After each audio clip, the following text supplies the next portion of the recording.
My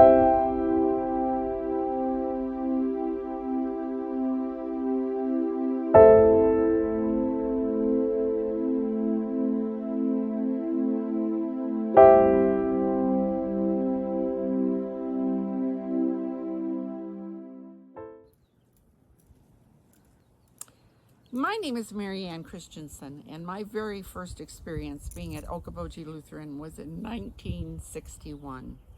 It was August, and my husband's sister and family were going to family camp. Did we want to go along? My husband was all about it. Me, not so much. I'd barely heard of Lake Okoboji and nothing about family camp. Long story short, we went. Marvin smiling, me kicking and screaming. We had the privilege of staying above the dining hall. August in Iowa, no air conditioning, very noisy place. I remember the walls were very thin and the room next to us was a snorer. Not to mention the fact that we had to share a bathroom with everybody upstairs. The area outside was quite different from today. There was a shower house, also a canteen where we could buy snacks. Where Christopher House is now, there was a building known as the boys' dorm. I don't remember how many families were there that week, but compared to camp today, it was extremely small. Through the 60s, our family grew to include 4 children. Most summers in August, we gravitated to the lake in family camp.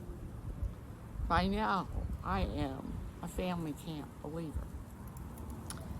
In those days, the English cabins were privately owned. I can remember telling small children to stay on the walk as we went down to the beach. Of course, our favorite place to be was at the beach house, listening to the waves break on the shore. So relaxing.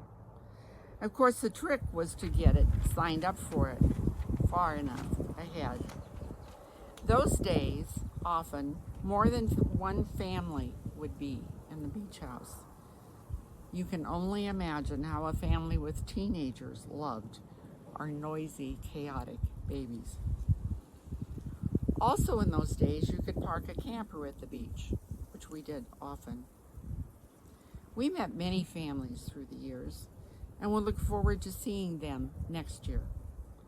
One of the families was Connie and Jean Sorensen, and their 2 boys from Harlan, Iowa.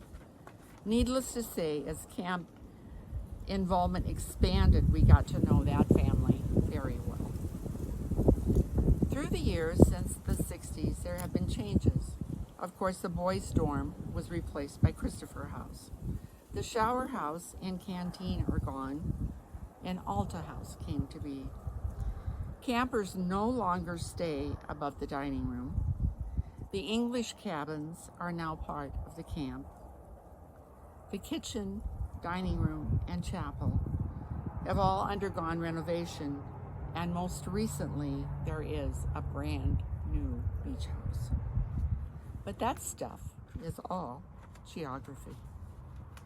It's the things that remain the same that we cherish in our hearts. God's word being proclaimed in chapel and campfire, praise songs that kids sing all the way home, and mealtime prayers that were repeated often at our house. Times of worship, 60 years ago or today, that is what Okoboji Lutheran is all about. In closing, I would share, our family is currently 5th generation family campers. 3 of my children and 4 of my grandchildren have been involved in the camping ministry, and my youngest son's wife is the executive director of a Bible camp. And for us, it all started right here in 1960. His faithfulness continues through all generations. Psalms 105. The end.